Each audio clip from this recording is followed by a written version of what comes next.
Oke, sudah terekam. Baik ya, saya mulai. Assalamualaikum warahmatullahi wabarakatuh. Selamat pagi semuanya. Waalaikumsalam warahmatullahi wabarakatuh. Pagi, Bu. Waalaikumsalam warahmatullahi wabarakatuh. Pagi. Ya, jadi pada hari ini ya kita akan membahas materi yang cukup penting ya tentang anggaran. Kenapa penting? Karena ini adalah gerbang gitu ya. Sebelum kita masuk ke inti yang namanya akuntansi pemerintah. Jadi dimulai dengan anggaran ini. Kemudian di sini ada empat pokok bahasan yang akan kita diskusikan ya. Yang pertama itu tentang anggaran itu sendiri, kemudian nanti ada jenis-jenis anggaran, kemudian apa yang dimaksud dengan APBN, APBD, kemudian ada siklus dari APBN dan APBD itu sendiri. Oke, kepada kelompok 2 anggotanya sudah hadir, kepada kelompok 3 anggotanya sudah hadir semua. Belum, Bu. Kurang Fanya, Bu. Kurang Fanya, Mbak Fanya. Kenapa? Belum? Coba Mbak diinin, Mbak.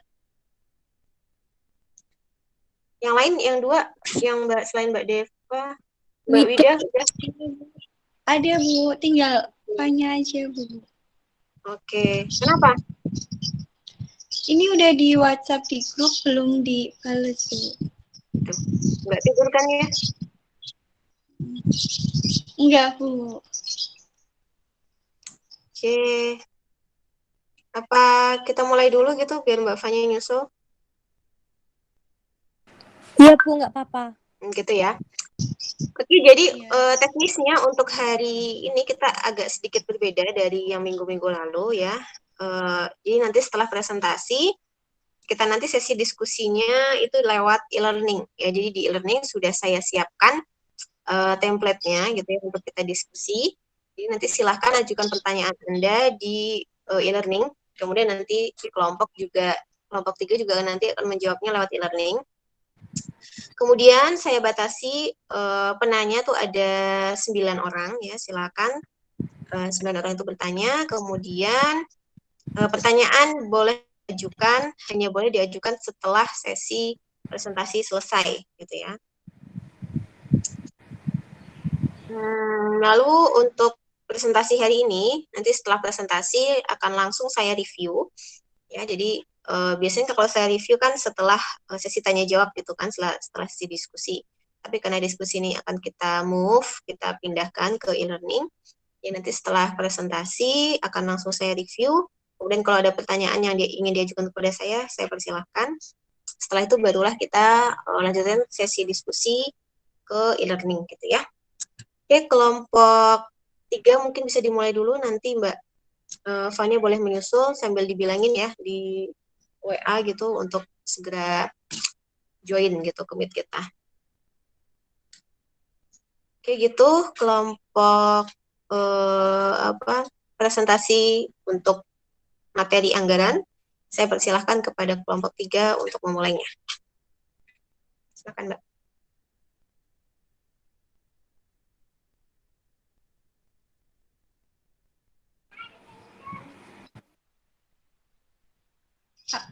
Assalamualaikum warahmatullahi wabarakatuh. Waalaikumsalam. Waalaikumsalam warahmatullahi wabarakatuh. Suara saya bisa terdengar jelas nggak, teman-teman? Bisa. Ya. Kami dari kelompok 3 akan menjelaskan tentang keuangan negara, jenis-jenis anggaran, siklus anggaran, dan siklus APBN atau APBD. Perkenalkan, yang pertama ada Wida Fitria, saya sendiri. Yang kedua ada Zulfanya Anissa. Yang ketiga ada Devarela Wulandini. Yang pertama yang akan saya bahas, keuangan negara. Keuangan negara adalah seluruh kekayaan negara dalam bentuk apapun yang dipisahkan atau yang tidak dipisahkan, termasuk di dalamnya segala bagian kekayaan negara dan segala hak dan kewajiban yang timbul karena yang pertama, berada dalam penguasaan, pengurusan, dan pertanggungjawaban pejabat lembaga negara, baik di tingkat pusat maupun di daerah. Yang kedua, berada dalam penguasaan pengurusan dan pertanggungjawaban badan usaha milik negara atau badan usaha milik daerah, yayasan, badan hukum, dan perusahaan yang menyertakan modal negara atau perusahaan yang menyertakan modal pihak ketiga berdasarkan perjanjian dengan negara. Ruang lingkup keuangan negara. Ada kewajiban negara untuk menyelenggarakan tugas layanan umum pemerintahan negara dan membayar tagihan pihak ketiga. Selanjutnya, kekayaan negara atau kekayaan daerah yang dikelola sendiri atau oleh pihak lain berupa uang, surat berharga, piutang, barang, serta hak-hak lain yang dapat dinilai dengan uang, termasuk kekayaan yang dipisahkan pada perusahaan negara atau perusahaan daerah. Kekayaan pihak lain yang dikuasai oleh pemerintahan dalam rangka penyelenggaraan tugas pemerintahan dan atau kepentingan umum.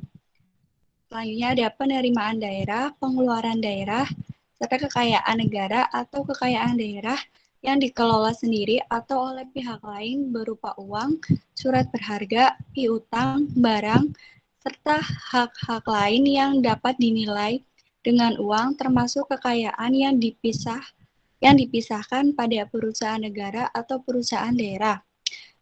Kekayaan pihak lain yang diperoleh dengan menggunakan fasilitas yang diberikan pemerintah. Ada penerimaan negara, pengeluaran negara. Yang terakhir, hak negara untuk memungut pajak, mengeluarkan dan mengedarkan uang dan melakukan pinjaman. Selanjutnya, pendekatan dalam merumuskan keuangan negara. Yang pertama ada objek. Objek adalah seluruh hak dan kewajiban negara yang dapat dinilai dengan uang, termasuk berbagai kebijakan dan kegiatan dalam bidang fiskal, moneter, dan atau pengelolaan kekayaan. Negara yang dipisahkan selain itu dapat berupa uang maupun berupa barang yang dapat dijadikan milik negara berhubungan dengan pelaksanaan hak dan kewajiban tersebut. Yang kedua ada subjek, meliputi negara. Ya, Bu. Mohon maaf, saya interupsi dulu. Mbak, ini bisa di slideshow aja tampilannya? Bu, sudah Ini saya slideshow. Belum. tapi belum muncul. Coba. Kalau gini, Bu. Bentar. F5 coba Mbak, pencet F5. Sudah, Bu. Oke, emang nggak bisa ya? Ya udah nggak apa-apa, silakan lanjut. Bentar, Bu, saya besarin, Bu. Ya.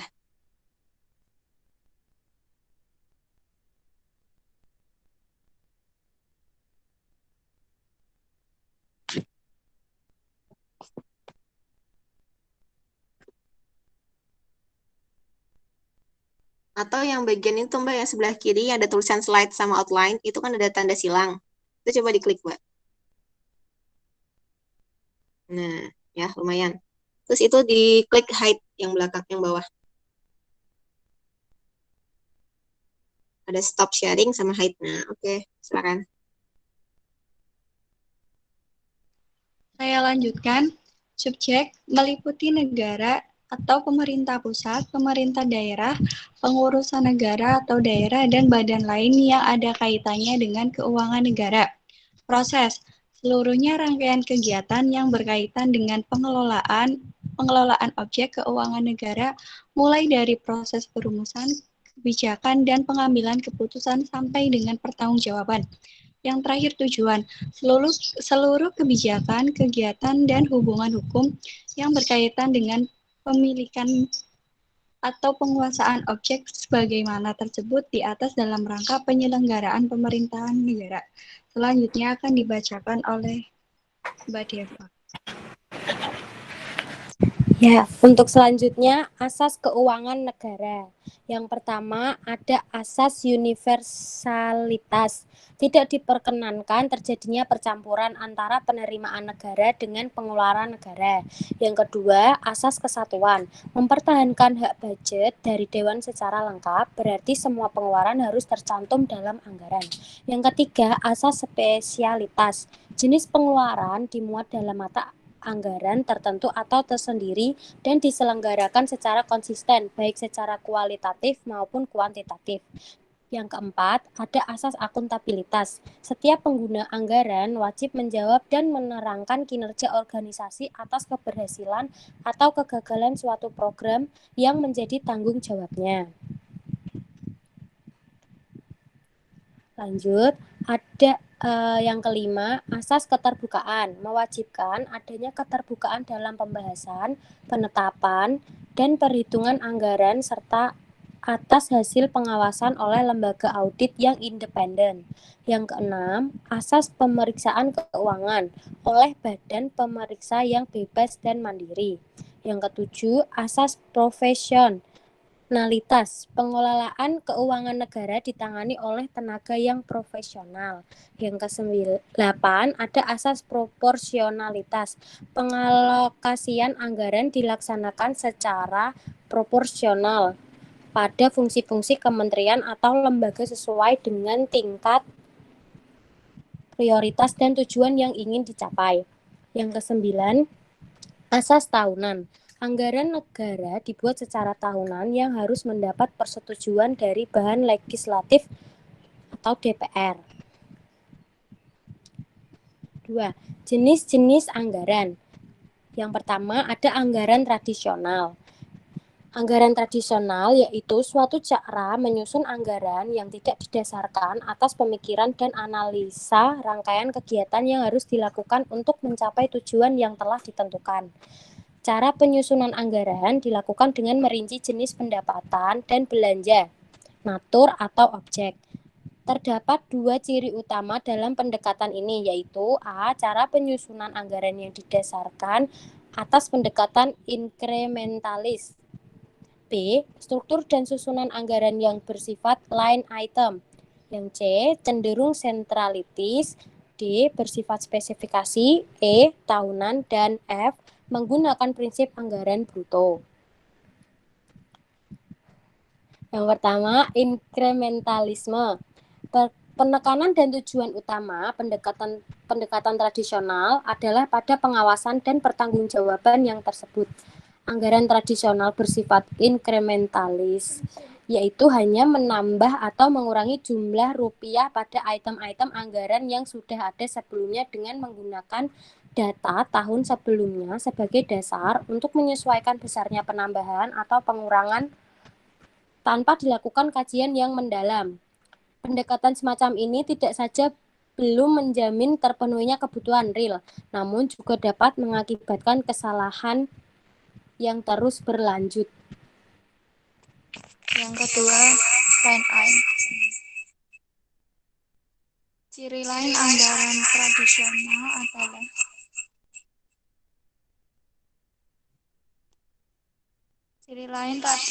anggaran tradisional adalah struktur anggaran bersifat line item Bapaknya, yang didasarkan.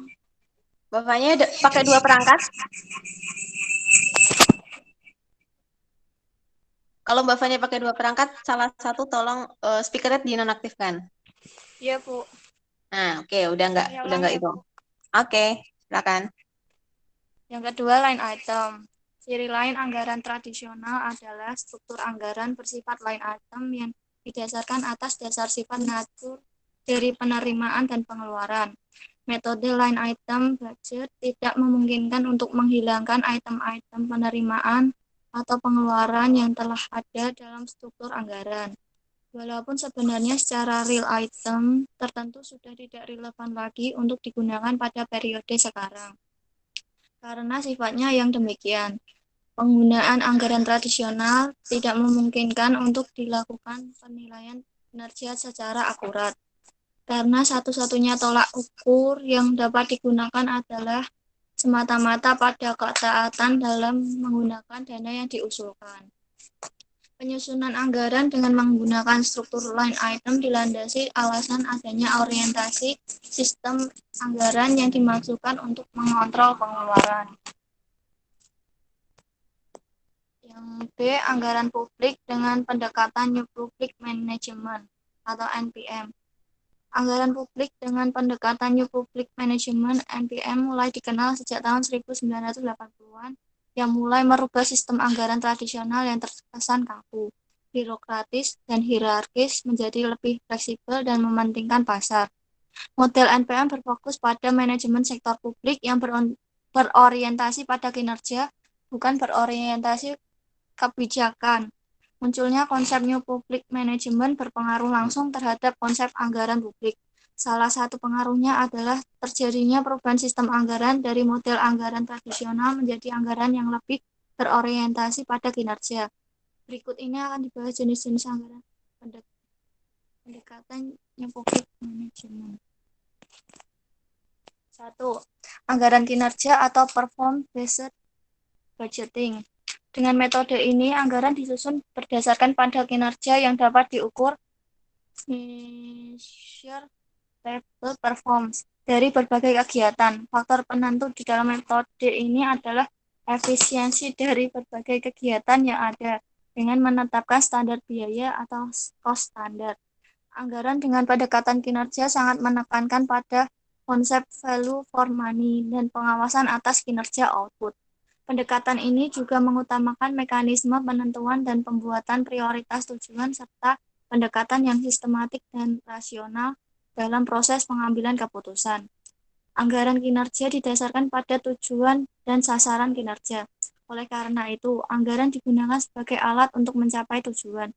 Penilaian kinerja didasarkan pada pelaksanaan value for money dan efektivitas anggaran.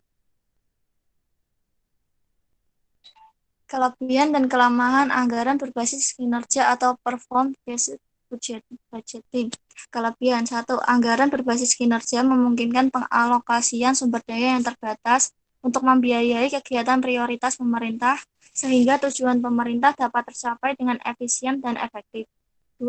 Penerapan anggaran berbasis kinerja adalah hal penting untuk menuju pelaksanaan kegiatan pemerintah yang transparan.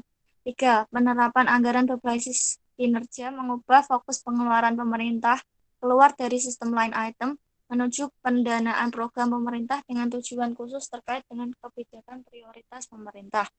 Kelemahan 1. Hanya sedikit dari pemerintah pusat dan daerah yang memiliki staf anggaran atau akuntansi yang memiliki kemampuan memadai untuk mengidentifikasi unit pengukuran dan melaksanakan analisis biaya.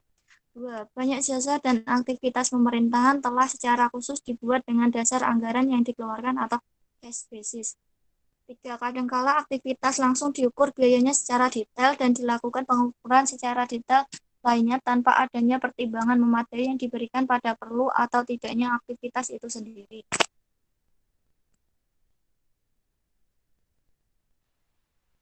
Selanjutnya saya lanjutkan. 2. Anggaran program atau planning programming budgeting system PPBS. PPBS merupakan teknik penganggaran yang didasarkan pada teori sistem yang berorientasi pada output dan tujuan dengan penekanan utamanya adalah alokasi sumber daya berdasarkan analisis ekonomi. PPBS adalah salah satu model penganggaran yang ditunjukkan untuk membantu manajemen pemerintah dalam membuat keputusan alokasi sumber daya secara lebih baik. Di dalam model ini digunakan cost and benefit analysis. Selanjutnya, kelebihan dan kelemahan anggaran program atau planning programming budgeting system PPBS. Kelebihan 1. Memudahkan dalam pendelegasian tanggung jawab dari manajemen puncak ke manajemen menengah. Yang kedua, dalam jangka panjang dapat mengurangi beban kerja. Yang ketiga, memperbaiki kualitas pelayanan melalui pendekatan sadar biaya dalam perencanaan program. Yang keempat, lintas departemen sehingga dapat meningkatkan komunikasi, koordinasi, dan kinerja sama antar departemen. Yang kelima, PBBS menggunakan teori margin utility sehingga mendorong alokasi sumber daya secara optimal. Kelemahan yang pertama, PBBS membutuhkan sistem informasi yang canggih, ketersediaan data, adanya sistem pengukuran, dan staf yang memiliki kapabilitas tinggi. Yang kedua, implementasi PBBS membutuhkan biaya yang besar karena PBBS membutuhkan teknologi yang canggih. Yang ketiga, PPBS bagus secara teori, namun sulit untuk diimplementasikan. Yang keempat, PPBS mengabaikan realitas politik dan realitas organisasi sebagai kumpulan manusia yang kompleks. Yang kelima, pengaplikasian PPBS menghadapi masalah teknis sehingga menyulitkan dalam melakukan alokasi biaya. Yang ketiga, Zero Based Budgeting atau ZBB. Konsep Zero Based Budgeting dimaksud untuk mengatasi kelemahan yang ada pada sistem anggaran tradisional.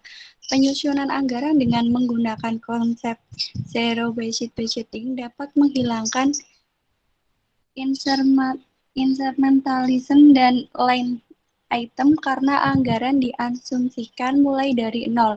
Zero Base atau ZBB tidak berpatokan pada anggaran tahun lalu untuk menyusun anggaran tahun ini, namun penentuan anggaran didasarkan pada kebutuhan saat ini.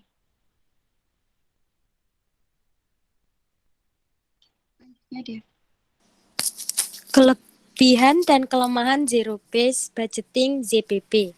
Kelebihannya yang pertama, jika ZBB dilaksanakan dengan baik, maka dapat menghasilkan alokasi sumber daya secara lebih efisien. Yang kedua, ZBB berfokus pada value for money. Yang ketiga, mempermudah untuk mengidentifikasi terjadinya inefisiensi dan ketidakefektifan biaya. Yang keempat, meningkatkan pengetahuan dan motivasi staf dan manajer. Kelemahannya yaitu yang pertama, satu, proses memakan waktu lama, terlalu teoritis dan tidak praktis. Yang kedua, ZBB cenderung menekankan manfaat jangka pendek. Yang ketiga, implementasi ZBB membutuhkan teknologi yang maju. Yang keempat, masalah besar yang dihadapi ZBB adalah pada proses meranking dan mereview paket keputusan. Tabel perbandingan anggaran tradisional dengan anggaran berbasis NPM. Yang pertama, anggaran tradisional lebih ke sentralitis, berorientasi pada input, tidak terkait dengan perencanaan jangka panjang, line item, dan inkrementalis, batasan departemen yang kaku, rigid departemen, menggunakan aturan klasik, vote accounting, prinsip anggaran bruto, dan bersifat tahunan. Untuk New Public Management bersifat desentralisasi dan devolved management, berorientasi pada input, output, dan outcome, value for money, utuh dan komprehensif dengan perencanaan jangka panjang, berdasarkan sasaran dan target kinerja, lintas departemen, cross departemen, zero based budgeting ZBB, planning, programming, budgeting system, PPBS, sistematik dan rasional, dan bottom up budgeting. Lalu ada siklus anggaran. Yang pertama yaitu tahap persiapan, yang kedua tahap ratifikasi, yang ketiga tahap implementasi, yang keempat tahap pelaporan, dan yang keenam ada tahap evaluasi. Pengertian siklus anggaran. Siklus anggaran budget cycle adalah masa atau jangka waktu mulai saat anggaran APBN disusun sampai dengan saat perhitungan anggaran disahkan dengan undang-undang. Siklus anggaran terdiri atas penyusunan anggaran, pelaksanaan anggaran, pengawasan anggaran, dan pelaporan dan pertanggungjawaban anggaran. Penyusunan anggaran. Pada tahap awal penyusunan anggaran, pemerintah pusat menyampaikan pokok-pokok kebijakan fiskal dan kerangka ekonomi makro tahun anggaran berikutnya kepada Dewan Perwakilan Rakyat selambat-lambatnya pertengahan bulan Mei tahun berjalan. Pedoman untuk pelaksanaan belanja negara terdiri atas peraturan teknis dalam rangka pelaksanaan anggaran yang berkaitan dengan pengelolaan keuangan negara, yaitu yang memuat bagaimana prosedur pengelolaan keuangan negara mulai dari ketersediaan dana, pengajuan tagihan kepada negara, penata usahaan, dan pertanggungjawaban pengelolaan keuangan negara. 1. Peraturan Menteri Keuangan Nomor 134 PMK 6 Tahun 2005 tentang pedoman pembayaran dalam pelaksanaan anggaran pendapatan dan belanja negara. 2. Peraturan Dirjen Perbendaharaan Nomor PER 66 atau PP tahun 2005 tentang mekanisme pelaksanaan pembayaran atas beban anggaran pendapatan dan belanja negara, sebagaimana telah diubah dengan Peraturan Dirjen Pembendaharaan Nomor PER 11 atau PP tahun 2011. Pengertian APBN. APBN atau Anggaran Pendapatan dan Belanja Negara adalah rencana keuangan tahunan pemerintah negara yang disetujui oleh DPR atas UU APBN 2018 yang bertujuan untuk pembangunan Indonesia.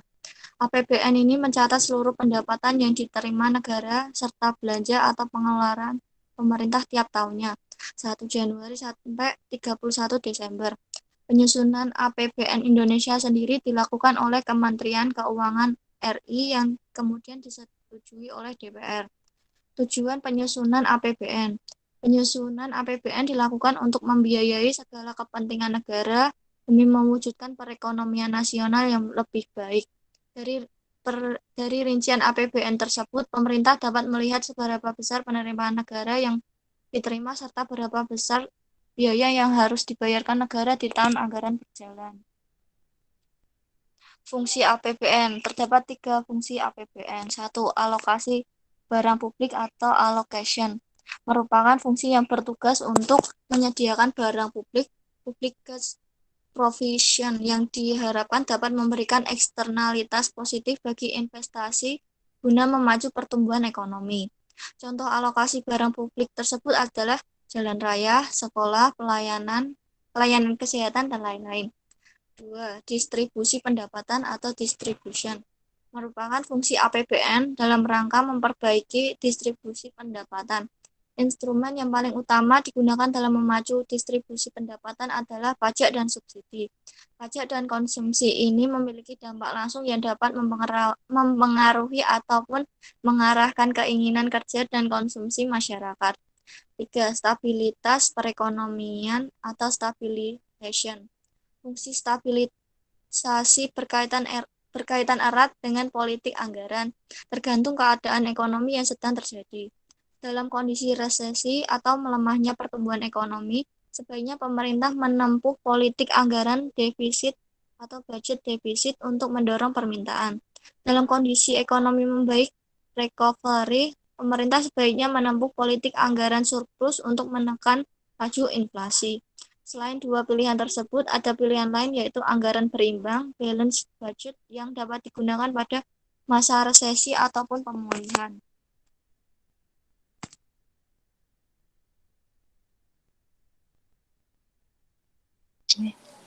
Selanjutnya saya lanjutkan siklus penyusunan APBN. Yang pertama, arah kebijakan dan prioritas pembangunan nasional. Yang kedua, kapasitas fiskal. Yang ketiga, pagu indikatif. Yang keempat, ada PPKF, KEM, dan RKP. Yang kelima, pagu anggaran pertengahan Juni, RAPBN Agustus, APBN akhir Oktober. Selanjutnya, rincian alokasi anggaran pembelanjaan pemerintahan pusat akhir November. Yang kesembilan, DIPA K atau L dan non-KL itu Desember. Yang 10, pelaksanaan anggaran mulai 1 Januari. Pengertian APBD. APBD atau Anggaran Pendapatan Belanja Daerah merupakan rencana keuangan tahunan oleh pemerintah daerah di Indonesia. Jika APBN sebagai rencana keuangan tahunan pemerintah pusat disetujui oleh Dewan Perwakilan Rakyat atau DPR. Penyusunan APBD disetujui oleh Dewan Perwakilan Rakyat Daerah atau DPRD. Tujuan utama dari APDB adalah sebagai pedoman pemerintah daerah dalam mengatur pendapatan daerah serta pengeluaran daerah demi kesejahteraan daerah. APDB juga bertujuan sebagai koordinator pembiayaan dalam pemerintahan daerah dan menciptakan transparansi dalam anggaran pemerintahan daerah. Fungsi APBD. Yang pertama, fungsi otoritas APBD menjadi pedoman dalam pelaksanaan pendapatan serta belanja negara pada tahunan tertentu. Yang kedua, fungsi perencanaan APBD berfungsi sebagai pedoman dalam perencanaan anggaran keuangan daerah pada saat tertentu. Yang ketiga, ada fungsi pengawasan. APBD berfungsi untuk mengawasi kinerja dari pemerintah daerah dalam meningkatkan perekonomian daerah.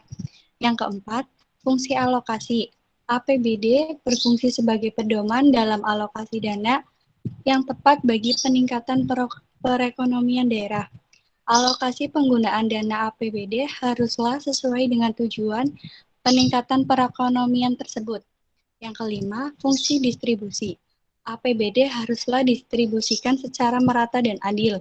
Yang terakhir, fungsi stabilitas. APBD harus dapat menjadi instrumen dalam kestabilan ekonomi daerah. Ini mau dijelasin atau gimana, Bu? Ini bisa di skip nggak apa-apa sih, Mbak? Bu. Ya, skip. Next. Yang ini, Bu. Dibacain Ya, aja ya, Bu. Ya, siklus ya. Yang selanjutnya siklus APBD, perencanaan. Ada RPJMD, RKPD, KUA atau PPAS, nota kesepakatan, pedoman penyusunan RKA, SKPD, RKA, SKPD, RKA, PBD, evaluasi Raperda APBD oleh gubernur atau Madgreen. Yang terakhir APBD. Pelaksanaan ada rancangan DPA, SKPD, verifikasi DPA, SKPD, pelaksanaan APBD, ada pendapatan, belanja, pembiayaan, laporan realisasi semester pertama, perubahan APBD, penata usaha pendapatan, ada bendahara penerima wajib menyetor penerimaannya ke rekening kas umum daerah selambat-lambatnya 1 hari kerja.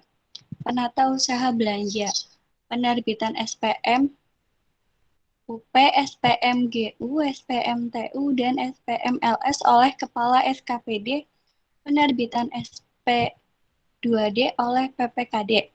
Penataan usaha pembiayaan dilakukan oleh PPKD, kekayaan dan kewajiban daerah, kas umum, piutang, investasi, barang, dana cadangan, utang, akuntansi keuangan daerah, pertanggungjawaban.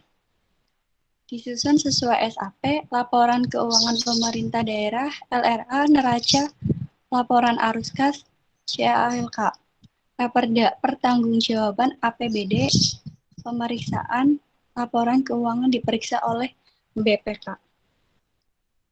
Mekanisme penyusunan APBD. Mirip dengan APBN, aluran penyusunan APBD adalah sebagai berikut. Yang pertama, pemerintah daerah menyusun RAPBD, rancangan anggaran daerah, pendapatan dan belanjaan daerah. Yang kedua, pemerintahan daerah akan mengajukan RAPBD tersebut kepada DPRD untuk dirapatkan RAPBD tersebut disetujui atau tidak. Yang ketiga, jika DPRD memutuskan untuk menyetujui RAPBD, maka RAPBD akan diserahkan menjadi APBD. Selanjutnya dilanjutkan oleh Mbak Dev. Terima kasih. Sudah sebelumnya mau minta maaf ya Bu sama teman-teman karena PPT-nya belum sempurna. Oke. Ya, terima kasih pada kelompok 3 ya, seperti yang sudah saya infokan tadi ya, kalau ini langsung saya review. Kemudian setelah saya review, silahkan kita bisa sama-sama beralih ke e-learning gitu ya. Oke, yang pertama tadi ada tentang keuangan negara ya. Jadi di sini saya bacakan ya, kalau menurut Undang-Undang Nomor 17 tahun 2003, yaitu yang mengatur tentang keuangan negara, yang mana dalam merumuskan keuangan negara itu harus dilihat dari 4 sisi, yaitu ada sisi objek, sisi subjek, sisi proses, dan sisi tujuan. Nah, kalau dari sisi objek, memaksudkan bahwa keuangan negara itu meliputi semua hak dan kewajiban negara yang dinilai dengan uang. Ya, jadi emang satuannya adalah uang atau moneter.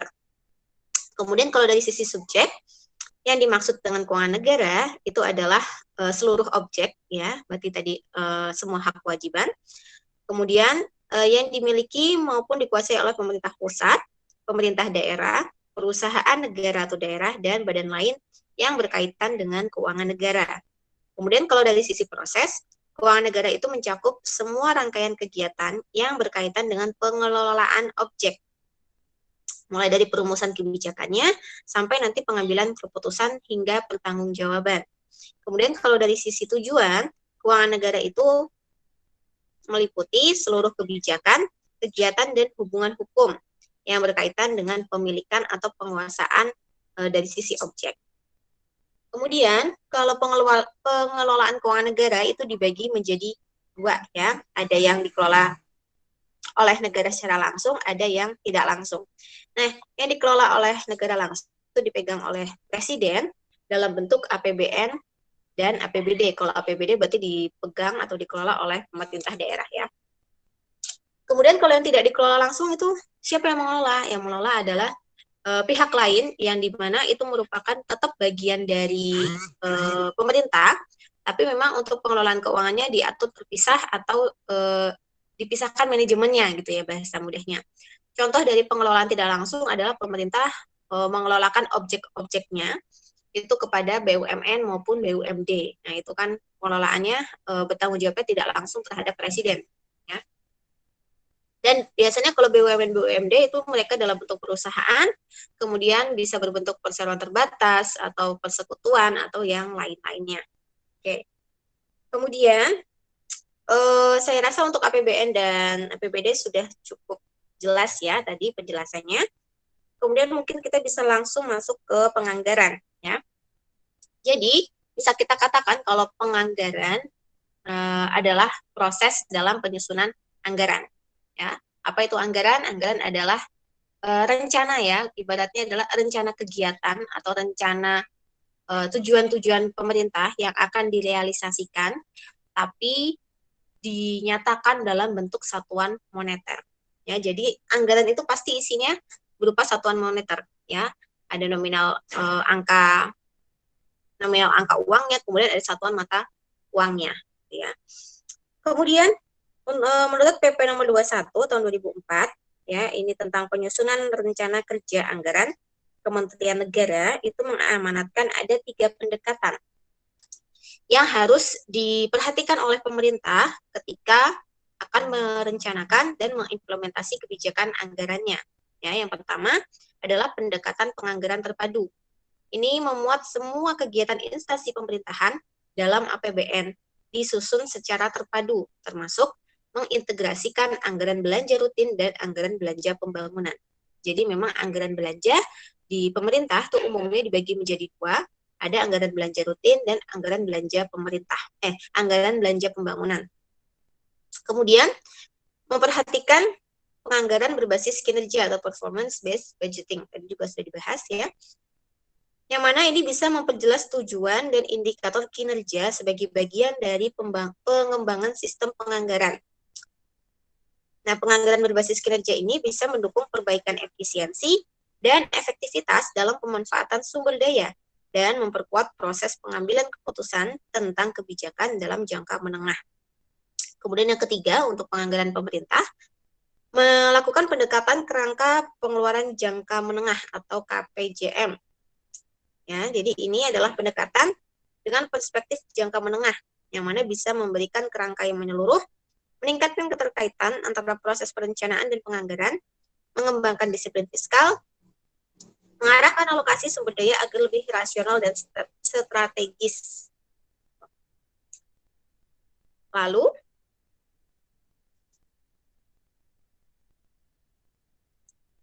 Ada tadi sudah dibahas ya tentang jenis-jenis atau pendekatan dalam penganggaran dalam sektor publik ya. Jadi ada dua, yaitu pendekatan secara tradisional dan pendekatan secara NPM atau New Public Management.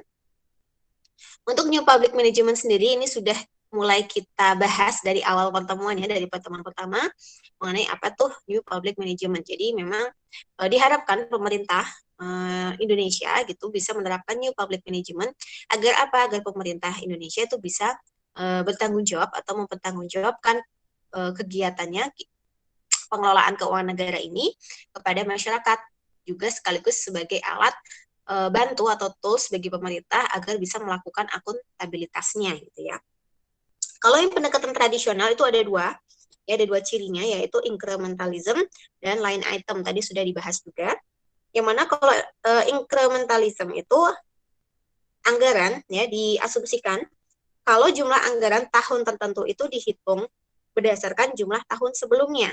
Jadi misalnya tahun 2021 gitu ya, kita akan membuat anggaran tahun 2021 itu dengan memperhatikan jumlah anggaran tahun 2020 dan mungkin ditambah kenaikan sedikit berapa persen.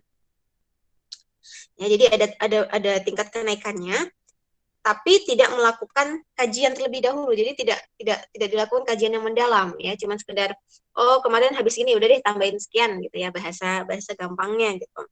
Nah, karena sifat incrementalism ini sehingga menyebabkan tidak terpenuhinya kebutuhan real. Lalu bisa juga mengakibatkan kesalahan yang sama itu bisa terus berlanjut karena tidak ada evaluasi yang mendalam gitu. Itu sifat dari incrementalism di anggaran tradisional. Kemudian sifat berikutnya adalah line item. Ya, yang mana struktur anggaran itu kalau dia bersifat line item itu didasarkan atas sifat dari penerimaan dan pengeluaran. Jadi anggaran line item ini memang sangat populer ya, karena sudah dipakai sejak lama. Jadi anggaran tradisional ini disusun berdasarkan penerimaan dan pengeluaran, bukan pada tujuan yang ingin dicapai. Sehingga pendekatan penyusunan anggaran yang menggunakan pendekatan tradisional itu nanti akan memiliki beberapa kelemahan. Ya, yang pertama, informasinya kurang memadai untuk membuat keputusan. Kenapa tadi kan tidak ada evaluasi mendalam. Kemudian terlalu berorientasi pada pengendalian sehingga kurang memperhatikan proses perencanaan dan evaluasi. Ya, jadi memang sasaran mereka hanya penerimaan dan pengeluaran, tapi tidak atau kurang memperhatikan tentang tujuan yang ingin dicapai. Kan? Kemudian untuk pendekatan tradisional ini, mereka lebih fokusnya pada input, sehingga tidak atau kurang gitu ya, kurang menaruh perhatian pada pertimbangan jangka panjangnya. Kemudian yang berikutnya, pendekatan tradisional ini lebih mendorong pengeluaran daripada penghematan. Nah, karena banyak kelemahan ya yang terjadi di penganggaran secara tradisional, oleh karena itu diharapkan pemerintah bisa mengadopsi atau menggunakan pendekatan secara New Public Management. Yang mana New Public Management sendiri ini memiliki karakteristik yang pertama adanya sifat yang komprehensif, kemudian integrasi dan lintas departemen, proses pengambilan keputusan yang rasional, kemudian kalau New Public Management ini bersifat jangka panjang. Nah, ini yang tidak ada di tradisional tadi kan ya. Lalu spesifikasi tujuan dan pemeringkatan prioritas. Nah, ya. Jadi kalau di New Public Management itu tujuan itu di mereka berorientasi pada tujuan, tidak hanya sekedar pada inputan atau historisnya gitu ya. Lalu ada analisis cost and benefit ya, jadi memperhatikan antara besarnya biaya dan manfaat yang akan diterima. Lalu orientasinya tidak hanya sekedar input tapi juga pada output dan outcome-nya. Kemudian yang terakhir adanya pengawasan kinerja. Nah, untuk penganggaran secara New Public Management ini ada beberapa aktivitas atau ada beberapa pendekatan gitu ya, yang mana ada 4 yang digunakan di dalam New Public Management, yaitu pertama anggaran kinerja ya, menekankan pada konsep value for money. Ini juga sudah kita bahas ya di pertemuan pertama. New Public Management itu sangat erat kaitannya dengan value for money, yang mana terdapat pengawasan atas kinerja outputnya.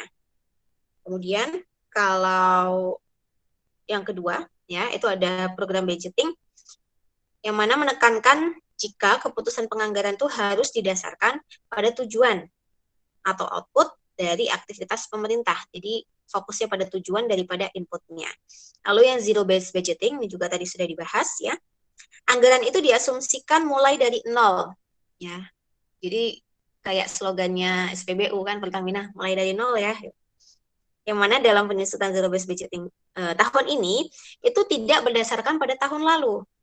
Ya, beda dengan incrementalism ya, kalau menganggarkan tahun yang akan datang itu didasarkan pada tahun yang sebelumnya. Kemudian ditambah kenaikan sedikit berapa persen gitu ya. Itu kalau pendekatan tradisional incrementalism.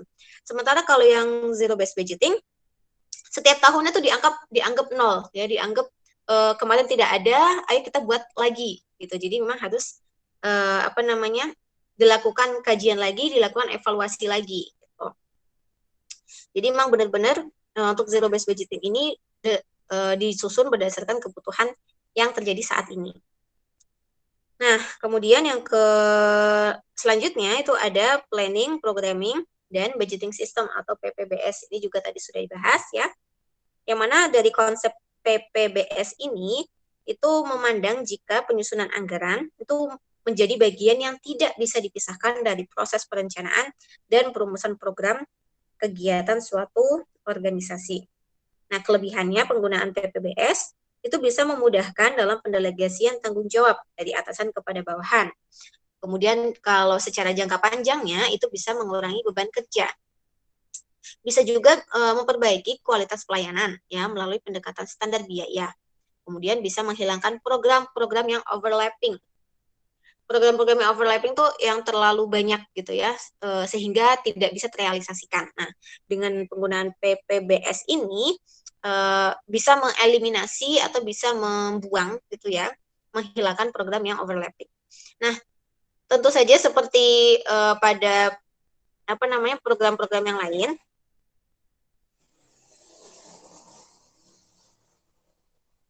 sorry ya, rame. PPBS ini juga ada kelemahannya ya, jadi sama seperti metode yang lain ada kelemahan dan kelebihan ya. Kelemahan dari PPBS ini membutuhkan biaya yang besar ya, karena memang sistem anggaran PPBS itu membutuhkan sistem informasi yang canggih. Karena kan tadi sudah disebutkan ya bahwa kelebihannya bisa dalam jangka panjang bisa mengurangi beban kerja, kemudian bisa menghilangkan program yang overlapping, sehingga dibutuhkan informasi yang lengkap dan akurat. Kemudian karena adanya sistem pengukuran dan staf yang memiliki kapabilitas yang tinggi, ini mengakibatkan sistem ini tuh sulit diimplementasi ya. Mungkin sulit diimplementasi di Indonesia karena memang Indonesia masih kita masih kurang bisa gitu ya, mungkin belum waktunya. Oke. Kemudian kalau konteksnya di pemerintahan Indonesia, bahwa konsep atau teori penganggaran yang digunakan saat ini di pemerintah Indonesia adalah penganggaran berbasis kinerja. Ya, implementasinya di pemerintah Indonesia ini mensyaratkan dua hal, yaitu yang pertama adanya analisis standar belanja dan adanya standar pelayanan minimal atau SPM. Nah, untuk mengukur kemampuan keuangan, pemerintah harus mengetahui kondisi anggaran sebelum mengimplementasikan SPM-nya. SPM adalah dokumen teknis yang menjadi acuan pemerintah dalam penyediaan pelayanan dasar, yang mana muaranya nanti itu bisa menciptakan kesejahteraan masyarakat. Nah, kesejahteraan masyarakat ini kan menjadi tujuan dari penyelenggaraan pemerintah itu sendiri. Nah, mungkin itu ya yang bisa saya tambahkan. Kemudian apakah ada yang ditanyakan ke saya? Enggak ada, tanyanya ke ini aja berarti ya, ke kelompok yang maju aja gitu ya. Oke, kalau tidak ada, mungkin kita bisa give applause online ya untuk kelompok 3. Ya, silakan. Oke. Terima kasih pada kelompok 3 yang sudah presentasi dengan baik ya, materinya seperti yang saya sampaikan tadi di awal bahwa materi kita hari ini penting gitu ya. Saya bilang penting karena ini kita sudah mulai masuk ke inti pembahasan dari akuntansi pemerintah.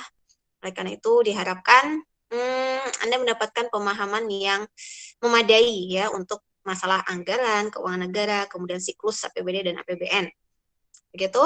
Kemudian silakan nanti kita lanjutkan sesi diskusi kita ya di e-learning.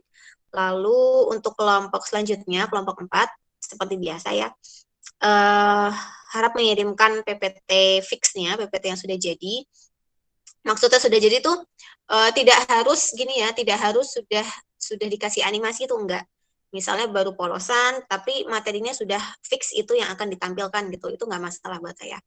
Itu ya, kelompok 4, silakan kirim PPT PPT yang udah jadi ya, maksimal atau paling lambat H-2. Jadi 2 hari sebelum Anda presentasi silahkan dikirimkan ke saya agar bisa saya lihat dulu apakah sudah masuk semua materinya atau belum. Kemudian kalau belum, misalnya ada penambahan-penambahan, Anda masih punya waktu untuk melakukan perbaikan dan belajar gitu ya sebelum Anda presentasi. Oke, kalau tidak ada pertanyaan, apa ada pertanyaan? Karena kalau saya jawab seolah-olah terkesan saya yang nggak mau ditanya. Gimana, ada pertanyaan nggak?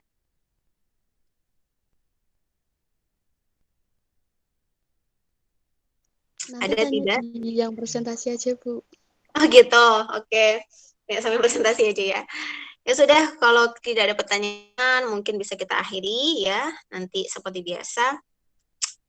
Ini enaknya gimana ya? Mau di-uploadnya rekamannya itu di YouTube apa di Google Drive kayak biasanya? YouTube aja, Bu. YouTube. Ya. Ya udah nanti YouTube, Bu. saya Oke, berarti nanti saya upload dulu di YouTube, baru linknya saya share gitu ya. Oke deh, kalau gitu bisa kita akhiri. Terima kasih ya untuk semuanya yang hadir. Semoga apa yang kita pelajari hari ini bisa menambah ilmu gitu ya dan pemahaman kita. Kemudian syukur-syukur malah bisa kita sebarkan gitu ya ilmu kita kepada orang lain biar bisa lebih bermanfaat. Oke, kalau gitu kita akhiri. Wassalamualaikum warahmatullahi wabarakatuh. Ya. Waalaikumsalam warahmatullahi wabarakatuh. Terima kasih. Ya. Oke, silakan live ya. Terima kasih, Bu. Ya. Terima kasih, Bu. Bisa live ya semuanya. Nangis, Bu.